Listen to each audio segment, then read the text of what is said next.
జైనులు, సిక్కులు ఈ ఆరేనట కేటగిరీస్. ఆహా.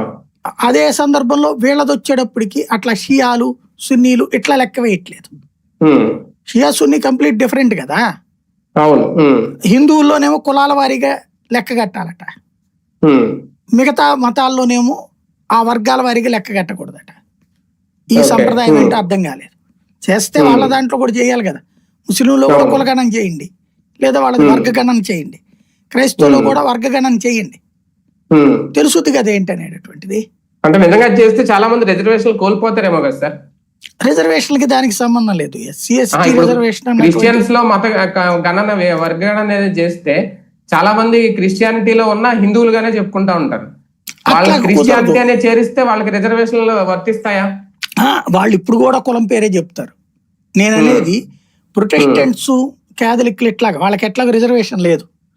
ఎస్సీలు కన్వర్టెడ్ క్రిస్టియన్ అయితే చెప్పుకోరు వాళ్ళు ఏమి. అది వాళ్ళు హిందువుల కిందనే చెప్పుకుంటారు, ఎస్సీనే చెప్పుకుంటారు వాళ్ళ పేరు. కాబట్టి వాళ్ళు ఏమి అది చెప్పరు. కానీ నేననేది ఏంటంటే ముస్లింల్లో ఇట్లాంటివి ఉన్నారు కదా, షియాలు, సున్నీలు, అహ్మదీలు ఇట్లాగా ఆ లెక్కలు కూడా వేయాలి కదా. క్రిస్టియన్లు, ప్రొటెస్టెంట్స్ అని చెప్పేసి, క్యాథలిక్లు అని చెప్పేసి ఇట్లా రకరకాలు ఉన్నారు కదా. ఆ కేటగిరీ కూడా లెక్క వేయాలి కదా. అప్పుడు క్లారిటీ వస్తుంది కదా. అక్కడేమో వాళ్ళని కలిపి ఉంచే విధమైనటువంటి జనగణన చేస్తుంది.